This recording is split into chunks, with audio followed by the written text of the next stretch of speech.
I'm Mark, one of the owners of PT. Okay. How about we're going to record too, so how about we go set up upstairs? Okay, sure. I'm Steve. Good to meet you. Good to meet you. Don't agree with you, but... Oh, that's why we're here, right? I'm not sure that's why you're here. You're here because you're getting a lot of hits out of this. We're not cutting any of that interview. There are times when I ask Andrew, is the audio good? Does the video look okay? We're not cutting at all. Before that, this video is brought to you by Thermal Grizzly and their high-end thermal compounds. Thermal Grizzly makes cryonaut paste for high thermal performance and conductivity without being electrically conductive, so you don't have to worry about shorting components. Cryonaut is particularly good for replacing stock GPU pastes, as Cryonaut is a non-curing compound. Learn more at the link in the description below. Hey everyone, so I am here at Principled Technologies, and they're local to us. And I'm joined by Bill Catchings, co-founder at Principled Technologies. We're going to be talking about the hot topic of the Intel benchmarks. Hardware Unboxed posted some content recently. We posted a follow-up to his, and we just got back from the Intel 9900K launch event. So, Bill, I don't know if you want to start or if I should start. Because I know you. I think you should start, unless there's. Ask me a specific question. I'll do my best to answer. So I guess let's get the housekeeping out of the way for viewers then. Sure. Clearly, Intel commissioned the testing, right? And I think that's like the first sentence or close to the top of the report. Yes. And we don't have any problem with that. We're fine with people commissioning testing because third-party validation is also what we do. So it's just a different field, right? Review instead of private test house. So commission testing by Intel. Do you know? I mean, when you first started working on this project, did you guys already have a test plan laid out, or did Intel work with you on developing a test plan? I'll be honest, I'm not exactly sure on that. I mean, I know Intel came to us and said, hey, we want to test these particular things on games. And so that was exactly how we negotiated the list or whatever. I'm not positive on that. But right. I think if you look at the list of games, I don't think there were any surprises or anything. No, not particularly. There were 19 games, and I believe they included, Ashes of the Singularity, Common Benchmark, Total War, Warhammer, Common Benchmark as well, CSGO, GTA 5, so forth. So did you, just so I understand what your role was, were you working on, were you hands-on with testing? Were you overseeing it? My role is somebody has shown up on my doorstep and wants to talk about this, and I'm prepared to do that. I didn't want to grab some of my people and put them in front of a camera. So, right. And that's why I may well, on some of the questions, have to say, I'll get back to you with an answer on that. I'm not trying to hide anything, but some things I just don't know. This is all sort of, as you're fairly well, has happened fairly suddenly. Yes. So, okay then. So on testing, we had a few.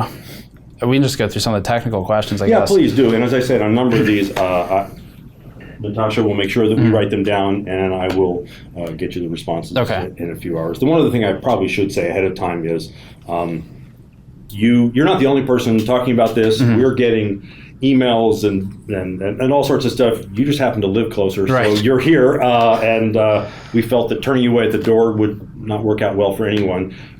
So we're trying to respond in real time to all this, but there are way more of you than there are of us, and so I'm sorry if things were a little delayed, but we are really trying to get folks on. Understood, and we spoke with Intel as well, all yesterday actually, and at the event in person. So Intel was scrambling to get answers to, and they did provide us with a statement which we published, and it left a lot to be desired. The statement said, have you seen the statement already from them? Or? I have no idea. So the statement says, we are deeply appreciative of the work of the reviewer community and expect that over the coming weeks of additional testing, they'll continue to show that the 9900K is the world's best gaming processor. Principled Technologies conducted this testing using systems running in spec, configured to show CPU performance, and has published the configuration used. The data is consistent with what we've seen in our labs, and we look forward to seeing results from additional third parties. So not really a lot there, but they did provide a statement, and they've been aware of this since yesterday. So I guess from the reviewer standpoint, there were two concerns. One was data accuracy, and I know you guys obviously disagree with a lot of those premises. We could talk about why. Yeah, I mean, I don't. Right. In writ large, I don't even mean to be specific. Yep. And then the other point was more on, I don't know if it was Intel or Principled Technologies that decided to publish effectively a review yesterday, I believe, or I don't know who is responsible for the publication of it, but well, we would be responsible for the publication, right. but obviously who sets the date? I guess. Well, you were in an event yesterday, so I think you can surmise why the date was then. Right. We do work, unlike just a magazine where they. Well, they embargo us, right? Yeah. You have some. You also have some imperatives. You don't want to be the last person to the party talking about this, but obviously they set the date for work. Yeah, and so that was one of the concerns, particularly of our colleague Steve from Hardware Unboxed, was the publication of functionally review ahead of review embargo undermines all of the reviewers, and it's commissioned by Intel, which is fair, but the concern of a commission report by Intel that's published ahead of review embargo is that then the consumers have only one piece of information to read, and it comes basically from Intel. And that might be more on them than on PT, to be fair, because I'm sure they set the dates. Yeah, I mean, I don't want to throw them under the bus there, but I don't have any control over that portion of things. So, yes, so the reviewer relations might be a bit of a faux pas on Intel's part. Technical questions. So some of the concerns we had were, I guess, for the GPU, it was a GTX 1080 Ti used. I believe so, yes. Do you know which model, which specific unit? Question number one, the specific model of that, and we may be able to get some of these answers for you. Okay, sure. It should be in the disclosure information. We did our best, and if we didn't have enough details there, then it just says Gigabyte, which is a brand, but there, as you know, there are 20 different SKUs. So. Okay, so that would be good to know, but do you know if it was the same model for all 10? Yes, it was. Okay, so if it was like a Gigabyte, just pick one, like Aorus Gaming, whatever. And very much the emphasis of this was not to be testing whatever the graphics card was. This is meant to be a processor test, so we don't want that to be the bottleneck there, but this was looking at the processor. Yes, GPU can still have an impact though. Obviously. Yeah, and we've seen that. So one of the concerns we had was with Pascal architecture, which is NVIDIA's 10 series architecture, the Pascal boost clocks under Boost 3.0 are largely silicon quality dependent, and silicon quality varies chip to chip. So if you have 10 different cards, and we've done this too because we do CPU reviews, and at some point we said, hey, we have 2 of these identical cards, why don't we get 2 benches running? And we found out that in any scenario where you exit a CPU constraint, even for a second, like in gaming scenarios, the boost clocks between them, dependent on silicon quality, can impact test results. So we've seen impacts upwards of 5%. So that was one of our main points of concern, is if you bounce load to the GPU for a second to 100% GPU load momentarily to do a bunch of draw calls on complex geometry or something, then the GPU with the higher boost will perform better. So we had pairs of machines here, so we, the numbers wouldn't be just based on one of those. Obviously, it's a totally fair point. For all the pieces of hardware identical, there can be some level of variability. I don't know whether that 5% is correct or not, but certainly there. So, but we were testing with multiple units, and we were doing it across multiple runs. So this was not just one run and see what happens. I mean, we really did try to use. So did you have you said pairs of machines? So did you have duplicates of each test bench? So you had 16 benches, or you had 8 benches? I believe now. It's so hard being on camera because suddenly things pop out of your head that you thought you knew. Take your time. But, we can come back to it later. No, I don't. Yeah, I don't want you to feel pressured. Well, we can go count the machines pretty easily, but sure. I believe it was it should be 16 with 8, but I would have to. Okay, so definitely 8, but potentially duplicates. Yeah. In which case you would have, based on the document, you would have 6 pieces of data for each configuration as opposed to 3. Because it's 3 test passes. Yeah, from what I was reading. I would have to look. We should have the numbers in there, but I don't know off the top of my head. Any particular reason that PT decided to use the median instead of average? Yeah, I mean, I've been doing benchmarks for maybe longer than you've been alive, but there are advantages to median and mean. The advantage to median is that you're actually quoting a real result that happened, whereas mean, you could be between. That run didn't actually happen. And so I think median does better. It throws out a real high-end result or throws out a real low-end result, but it also doesn't penalize you for high-end or low-end. So I personally prefer median, but I can argue persuasively for either. Okay, that's a fair answer. I think our concern for median was the point of doing averages is and multiple passes is to account for potential variance run to run, because you run the same test a dozen times and you might get a dozen different results, even if it's by 0.5 FPS. And generally the median works fine in that case. Where you get in trouble is if you have two maximums. You're jumping between two results. Right. But I'm not sure that the mean really helps there either, because it depends. Well, then you're relying on the technician to find outliers and decide if they deserve to be removed or not, right? So that's a reasonable answer for median. I think we still prefer average for a lot of these things, because taking multiple passes, I guess if you're doing a median, you can still get some validation in case your first pass is invalid for some reason. But typically, I don't know, we've just kind of seen averages work better with multiple passes, because you end up with more data that you can work with, depending on the length of the pass as well. I don't know how long you guys tested. I think it was kind of variable depending on the game. But the length of the pass, plus like the first load, in a lot of instances, as you're pulling in all the textures and assets and meshes and resources, that first load can sometimes dip below the average in a significant way, and then you might see a performance climb depending on how many passes you've done, how hot the video card is. As I said, I can argue persuasively for either approach, but I don't. If that's all you want to fight with me about, I think we're good. Okay. Well, let's pick another topic then. So thermals. Yeah. The testing was done in a thermal take suppressor, and for the case, and that's a fairly closed off front panel case. The CPU cooler was a Noctua NHU14S for all Intel parts. Was that used for the Threadripper part as well? Do you know? I believe so. I believe we used the same one on all. So that cooler is not compatible with Threadripper. There's a TR4 model of it, but it's pretty different. It has a larger cold plate. All right, I would have to check on that. Okay. The AMD 2700X used the stock box cooler. Any particular reason PT decided to use the box cooler versus? I'm trying to remember what the rationale was there. We did one of our overriding goals here was try to make the playing field as level as possible. And that's exactly what you deal with all the time. Right. What do we change to make it fair, and what do we not change to make it fair? And so as much as possible, we were trying to keep things exactly identical. But again, on this particular one, so could you just write down exactly why we chose the coolers, the fans we did? Andrew, how's your audio on?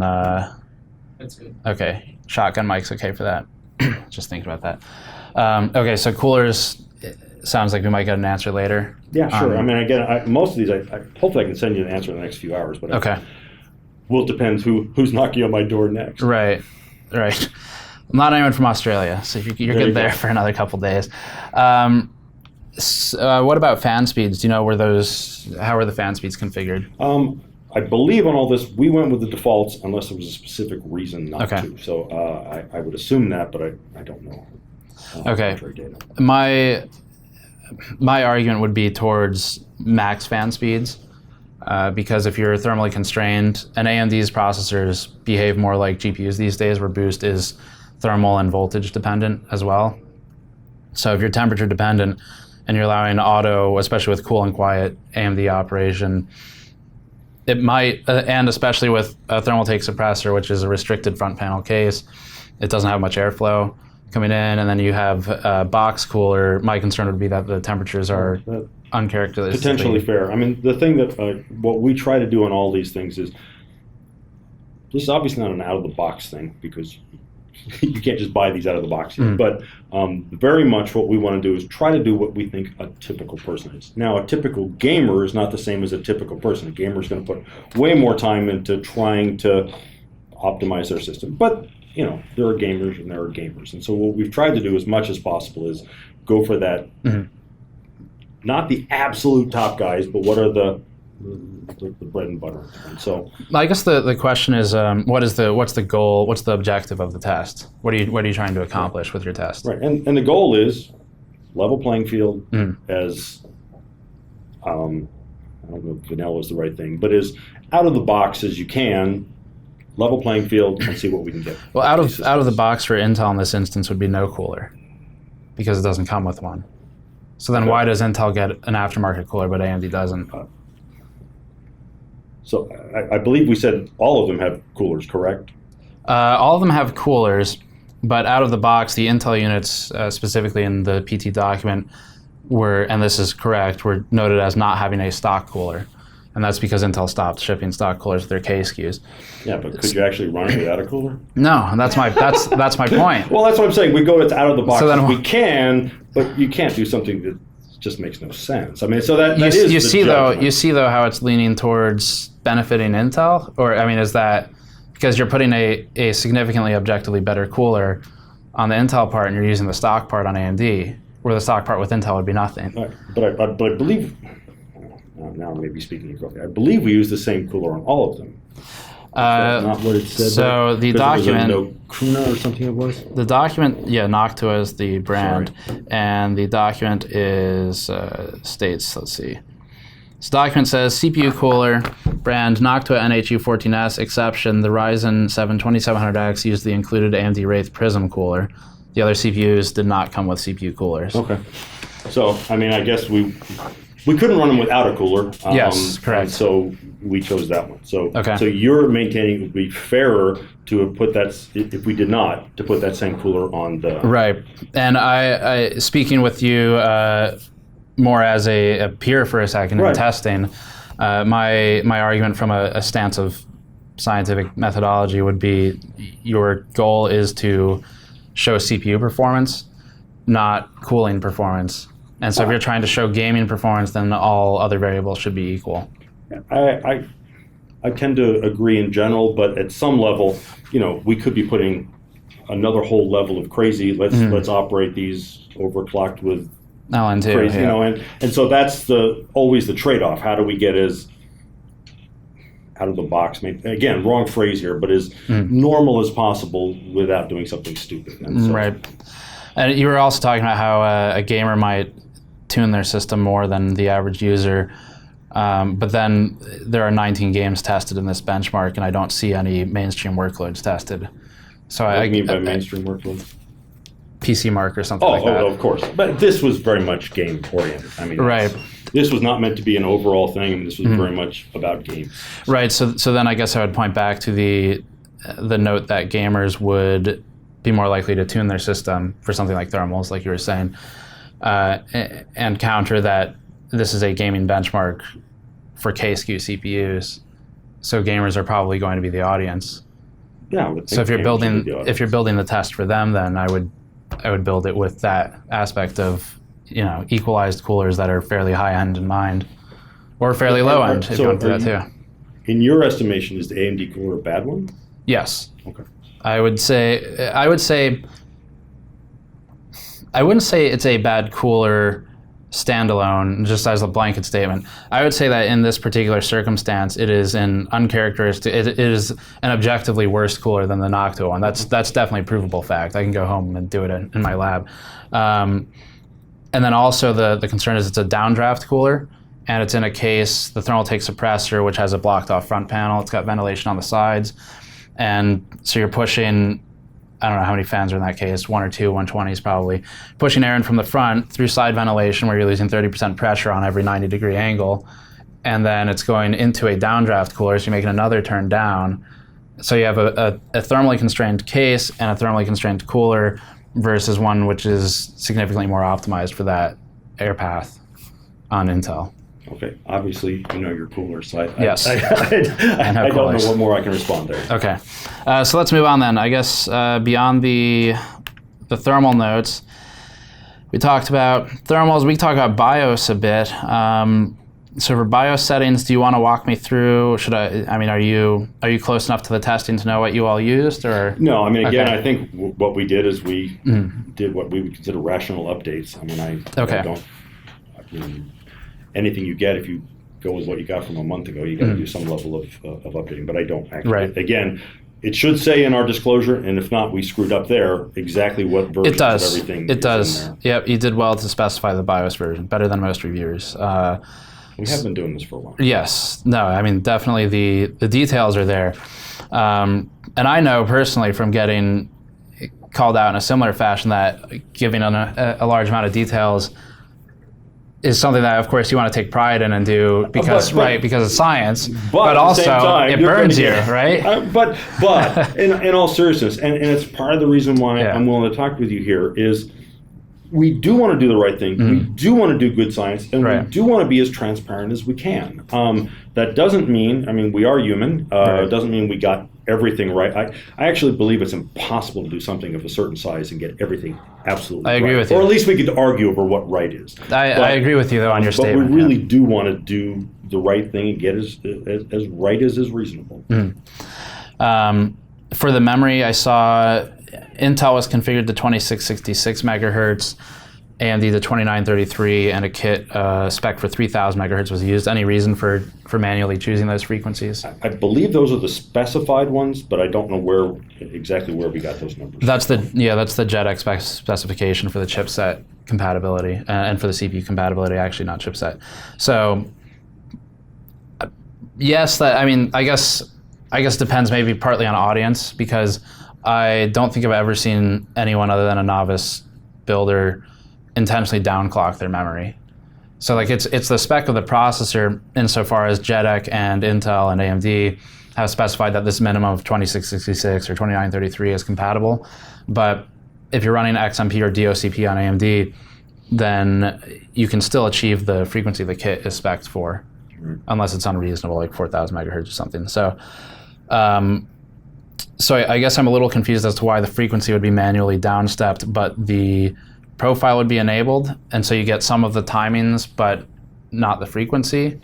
And is there? What's your response? Yeah, I mean, I guess, and again, I would have to get exact details, but again, the way we try to approach things is we got to see what's written by the manufacturer. What do they recommend? And then beyond that, if there's anything we're aware of that's like, oh well, they may recommend that, but obviously don't do this or that. But again, even gamers, some gamers want to play games. They don't want to spend their whole life overclocking their system and doing all this. There are others who do. I mean, they actually don't ever get around to playing games. And, right. Neither do I. Run a website called Gamers Nexus. Yeah, I was going to say, once upon a time I used to play games and then I got slow. But but again, what we've tried to do as much as possible is conform to what manufacturers have specified and that sort of thing. So again, we should put down, Natasha, exactly how we chose the memory. Okay. Yeah, XMP and DOCP I don't think are considered overclocking by anyone. I wouldn't typically think so. Right. Do you know if you had any control for tertiary or secondary timings for the memory? I do not believe. Okay. I do not know that. There's we've seen motherboard variants, board to board, where tertiary might, and kit to kit for memory, some of your tertiary timings could change. So like TRFC or TRFI, refresh interval and refresh cycle. And those can potentially have large impact on performance. We've seen as much as 30% going from one Z370 board to another. In fairness, you use the same Z370 board, I believe, for all Z370 parts. I think it was a different specific unit, but the same model from what this says. Yeah, we tried to, again, trying to keep things. So that's good. I don't know, the ASUS Prime, I don't know how much, if there's any variance, it might be pulling from a profile and be accurate every time. In which case this would be a non-issue. We have also seen that memory will reprofile itself on boot cycles, so you can end up with different tertiary timings in one boot versus another, and that's potentially a concern for performance. AMD is a bit more sensitive to timings than Intel, not that much more, but so that was one of our points of concern as well, is to what level of control, what level of control was there over the timings. So that's those. We have most of we've got thermals. I mean, power supply is completely fine, of course. Monitor, not really relevant. 512 gigabyte NVMe 2 M.2 SSD, NVMe M.2 SSD, that's fine as well. 64 gigabytes of memory, any reason for choosing that for the desktop platforms? I don't have a specific thing. I mean, it seemed like a normal amount that folks would use, but I don't actually have data that says 94% choose that, but it seemed like the appropriate amount in there. Do we know? We may have an actual rationale, but I do not know. Corsair Vengeance RGB. So Corsair Vengeance RGB, 64 gigabytes, an 8x8, which is a bit different, but is almost it's $620. If we bought those weren't cheap systems. No, definitely not. But I don't think that at $600 for the RAM, it's something that a normal person would use. Okay. 64 gigabytes on a 2700X or an 8700K. I mean, if I could see from whoever set up the test, I could see them potentially thinking, I don't want to be constrained by memory. That seems like a dumb thing to be constrained by if I'm testing CPUs. So I'm going to get 64 gigabytes, make sure there's no constraint. But also, as you increase the capacity, it gets more difficult to keep the same frequencies and timings. Okay. Can you pause a second? Somebody's outside making... I think he's motioning for Natasha. Oh. Andrew, how's your light on us? Are we visible or are we silhouetted? No, I grabbed somebody to take questions. Okay. Oh, that's pretty good. Cool. Audio's okay? Sorry. Camera's got audio from the shotgun, right? You're trying to leave. Sorry about that. So we were talking about how memory capacity can impact frequency and timing performance. Yeah, I mean, part of the thing there is definitely we're trying to make a level playing field. And so while some of the lower end parts might normally be sold with lower amounts of RAM, obviously we couldn't, 16 on this and 64 on that. So I mean that. You could do 32 pretty safely on everything and still have 4 sticks for the HEDT platforms. And I guess like it comes down to I'll be an internet commenter and pitch you what they're going to be writing in the comments. So that you have an opportunity to respond to it. Because I deal with these people all day, right? And the people watching this are 50% terrible. You're welcome. But so I will... Well, see, I like you. He's the one... Right? I'm the bad guy. So I'll do you the service of preempting some of these so you have a chance to respond. I think what I would be concerned about is if you're talking about a normal user is probably using an AMD stock cooler, not buying an aftermarket cooler if they have one stock. You can't also say a normal user is buying 64 gigabytes of RAM for a 2700X because it's a $300 part and that's $700, $600 in memory. So I think there's like a disconnect there between what is a normal person buying and configuring for their system. I don't have a particular response to that. Okay. Again, unfortunately, we really can't go out there and say what's a typical configuration for some of these systems that are just not that old yet. So. Right. Okay, so I mean, I'll move on from that topic. Ashes of the Singularity, we saw the Core i9 9900K, 57.3 FPS, the 2700X, 38.3 FPS, delta, or not delta, but a percent improvement of 49.6 for Intel. Ashes is a game, it's one of the only games, it's more of a benchmark really, one of the only games or benchmarks where AMD can do well. And I don't disagree with your data that or Intel's suggestions that the 9900K is probably the chart topper. It's probably the best. It has the highest frequency. It's at core and thread parity with AMD now. So they're probably better. So I don't disagree with that. A 50% gap though, performance lead for Intel in a game, the only game which AMD does decently in, would be a number that I would question. So I would be curious to see the data or see it tested again, I guess, on that one. Well, and the one thing I do want to say is, obviously, other people have said, warning, what's going on here? Part of the reason why I'm not having my testers here, we're off running more tests, trying to make sure, all right, well, what if we change this? Did we miss something? We really... we're trying to do our best here, and but I'm sure you deal with the same sort of thing. Yes. You do still have to publish someday because ultimate science takes forever. Yes, and so it's impossible. What can I get out there? And our goal is to tell the right story and to tell the truth, to be as honest, open, and actually the thing. And you'll probably cut this part out. The thing we're not going to cut anything. The thing that has bothered me most about is the level of attacks. I mean. I agree with you. We've been doing this for a long time, and could we have screwed up? Yeah, sure, but it's like we've done some horrible thing and we're trying to hurt Right. everybody. No, we're trying to, we're trying to get the data out there. I love having rational conversations about it. I just don't hear a lot of rational conversations right now. Yeah. Well, I mean, that's the internet, and I've dealt with it too. So, on a personal level, if I'm to relate to you, I posted an 1800X review a year ago when it came out, and I got death threats for it.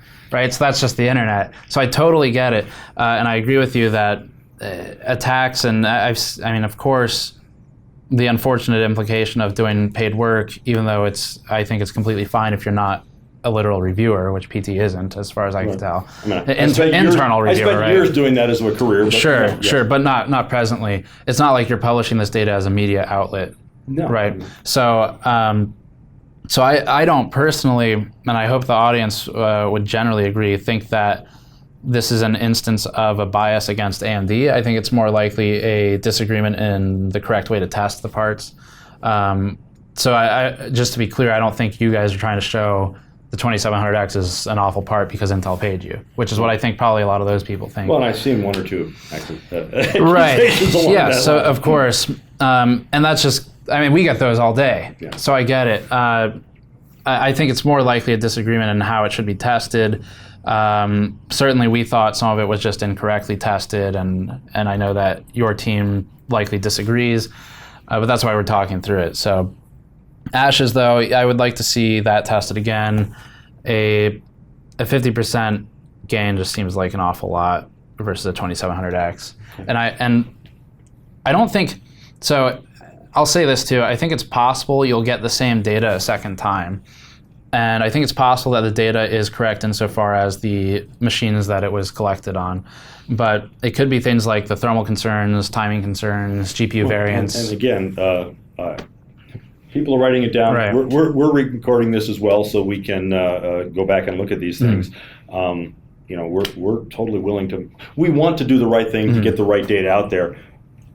But even if I ran right out and did everything and changed the coolers and did all this, it takes time. Yes. And so we're definitely trying to do what we can. Right.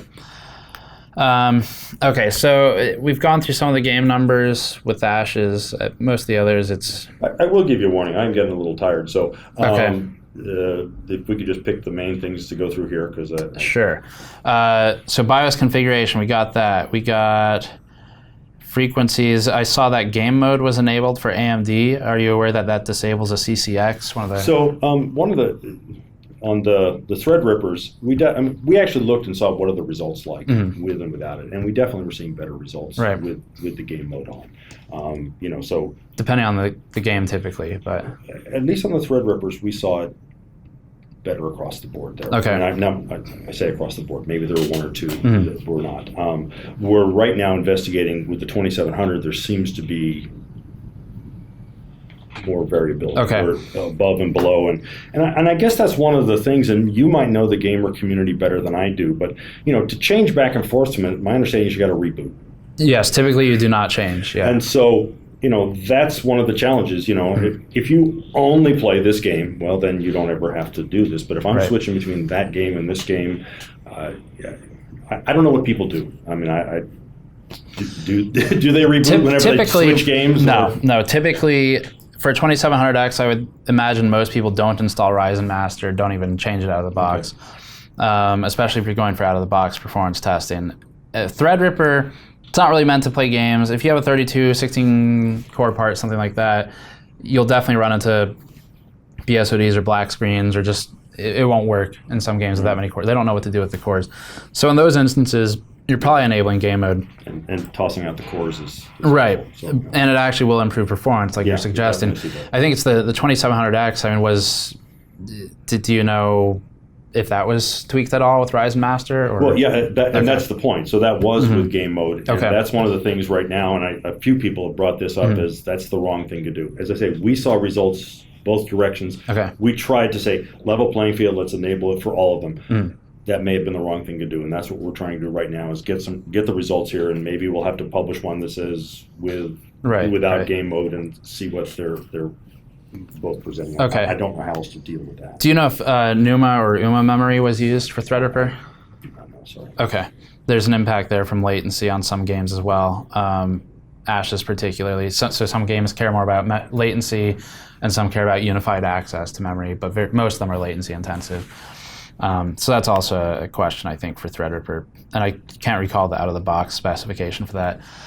I'll note this. I don't really have a question for you here unless you want to comment, but Final Fantasy 15, the standalone benchmark, we broke the story on this one a few months ago, but it constantly renders geometry in the background, so it doesn't cull properly, and because it's not culling geometry properly, you end up with largely a GPU bound scenario, which I think is what you're seeing in your results. That could be. Because you're seeing differences that are 0.4%, 0.1%, max 6.7%, and a 6.7% delta. So was that just in the benchmark or the game as well? The benchmark specifically. Okay. So if you want to validate it, yeah, I would suggest checking the game as well. The problem is it's constantly drawing geometry outside of the view frustum. No, I know what it would mean with what you said there. I just was not aware of that. Right. And it also has LOD scaling issues. So that's not a benchmark we particularly recommend. GTA 5, so in the testing methodology, you guys specified whenever you went to presets, like ultra, high, whatever. GTA 5 doesn't have a preset, so you manually go through it, but I didn't see specified what settings were used. Do you know what was used? No, you get the GTA quality settings. And that also changes with a hardware change, so that's why I was asking. Sometimes it can change the settings you had. Let me ask you, do you want to address, I'm happy to give you a platform. Do you want to address anything you've seen, anything other than what we've gone through that you really want to respond to? No, I don't really think so. I mean, I let out a little bit earlier, but basically just this is my company. I'm one of the two people that founded it. When people attack and say we're horrible human beings, I get it. And as you say, it is the internet. But it's still not acceptable. So don't do that. Don't do that. And so I think we've already talked about that. I mean, I think the thing, just reiterate what I said. We really do pride ourselves in. I mean, we picked the name Principal Technologies. Both of those names matter to us. I'm a geek. I'm a technology guy. I mean, I drive an electric. I own multiple electric cars. Right. I just love, which is just the most expensive iPhone accessory around. But I want all the latest tech. We just love tech here. That's why it's technologies. But the first word is principled, and we really, really try to live by that. And one of the things I've said to many of our folks is, assume that one day the New York Times so you get to be the New York Times here, is asking you about what you did. You got to be comfortable standing up and answering it. Doesn't mean you'll agree with them or whatever. And I don't know that I have more than that to say. I mean, we really do want to do the right thing. I do, and I will say in your defense, you have been very rational in your questions. You've asked me if you know the answer to. You've brought up a few things where it's like, okay, we need to go consider that. And so I do appreciate that. Well, I mean, look, I've been there. Like, the difference is my New York Times equivalent is viewers. Right. And so we have to answer to them if we mess something up. And we have in the past redacted some testing, like with Gears of War 4, for example, when we tested one group of cards with the wrong settings. So I totally get it. Obviously, try to mitigate that as much as possible, right? Absolutely. And again, it's so much easier if you get it all right. Yes, the first time. It's way easier. Yeah, way easier.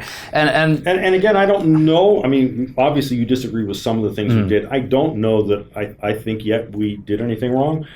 But that's what we're scrambling to try to go figure out. Do you have time? Do you mind if we see the test systems at least? Like for some. I will gladly do that, but I don't want the camera going through the lab. One of the things I just have to say, we have other people's stuff going on in here, and I don't think I have anything right. There are some things we test that actually just seeing it, beforehand would be a bad thing. But I'm glad to walk you in there, but I'd rather have the camera. Okay, understood. Okay, well, thank you for your time. Thank you, man. Appreciate it. We'll see you all next time. So really wasn't expecting that. I wasn't expecting the opportunity to sit down with them. I really appreciate that they let us do that.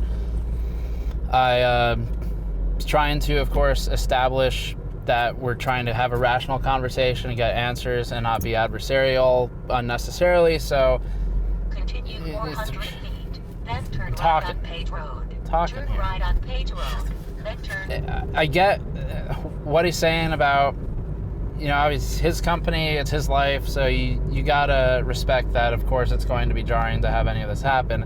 That doesn't mean that I agree with their testing methodology. All the issues I raised in the video, I still pretty much stick to those issues. I still think they're a problem.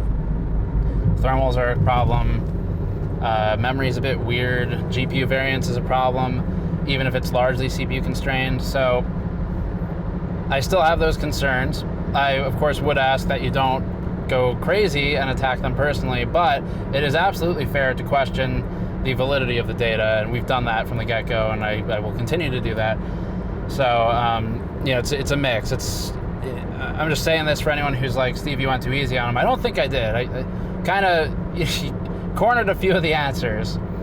So, I think it went pretty well on our side, especially. I think we got what we needed. I think we saw that there needs to be some more information from some of their team, apparently. By the way, it was 16 total systems we found out later. So, you good there? Yeah. Just adjusting the levels. So it was 16 total systems, but anyway, I think it was a pretty difficult interview for him. I respect that they agreed to it. I still disagree with a lot of the answers, or the methodology anyway. And I think they took some information from what I was saying and might be able to look into it further and see if they can find different results. Sounds like the 2700X had some variance where they weren't expecting it with, for example, the CCX and game mode questions that I had. So things that I pushed in the interview, and I'll go back to now, that I thought were problematic. There was a disconnect between, we're trying to do what a normal person would do. In this case, that was apparently setting up with the stock cooler, not going crazy, and installing an aftermarket cooler, which is not that crazy. And I mean, if you're going to do it for Intel, I guess that's a normal thing to do. So you should do it for AMD as well. Still believe that. And I pushed that when I was talking to him, and it seemed like he considered the possibility that it might be worth revisiting that. That truck's door is open. Okay, it's another point of consideration. Another thing I pushed him on was the memory, and I think you all will see this in the interview, where I disagreed that, if you're going to say we're doing what a normal person would do, which apparently is open the box, install the stock cooler, you can't then also say a normal person buys 64 gigabytes of memory. And I don't think it was malicious when he said he thinks that people generally build with 64 gigabytes of memory, or whatever his exact phrasing was. He didn't say that exactly, but he said he thinks that's a normal or a reasonable amount. I don't think he's trying to be evil here at all, just to preempt those comments. I think it's just that there's a disconnect of what is reality. And people building Threadripper, sure. HEDT 9980XE, sure. Maybe. Legitimate use case workstation, yeah, probably 64 gigabytes. But a 2700X, 9900K, no, that's not even close to normal. You're paying 2 times plus as much for the RAM as you are for the processor. And I don't know. I firmly disagree on the idea that 64 gigabytes is normal. And I think there is a disconnect between the company and what they're doing. Now, the question is, does it matter? Does it matter if it's 64 gigabytes and whether or not it's normal? Are we just playing semantics? And I think it does matter, because the amount of memory will impact the ability to achieve those higher clocks and better timing, tighter timings, significantly in some instances. And although it is possible to run 3200 on Ryzen these days, where 3200 was very difficult on Ryzen 1, especially with a lot of memory, it is possible. And Intel as well, you still have to question, did they drop the frequencies because there was too much memory, and because the frequency stability or timing stability wasn't there with the actual out of the box frequencies with XMP, or what? Or was it actually just intentional? And we asked why the frequencies, and we didn't have an answer. They might get back to us later. He actually doesn't have my email though, so I don't know how he's going to do that. But I'll email them or something. So yeah, I think from our end the interview went well. I take issue still with pretty much everything I took issue with before. It didn't really answer many questions for me. The median versus average thing is the one that I'll give him as a bit of a whatever, not a big deal. I don't like testing that way for reasons I described in the first video, but also it doesn't matter that much compared to all the other stuff, like the thermals. So, I don't know, those are most of my thoughts on it. I think there are plenty of areas where I kind of provoked an answer that we might not have gotten from most other people, and I like having those answers even if I don't agree with the answer. So, rationally, it was a good discussion. Now we just need to wait and see what they do, what's their follow-up, if there is one. And maybe we'll start validating in our own lab at this point. So anyway, stay tuned for more. We might have a follow-up from them if I can get them my email. So that's it for this one, though. Like I said, store.gamersnexus.net to help us out directly. You can go to patreon.com/gamersnexus if you like this kind of work and would like to support it. I think it's a pretty unique angle. We're very fortunate they were close. And of course, even though I still disagree with a lot of the answers, we are fortunate too that they did agree to go on camera, and we really can't do anything more than that. So I think that's about all we got, but that's all for now. Thanks for watching. I'll see you all next time.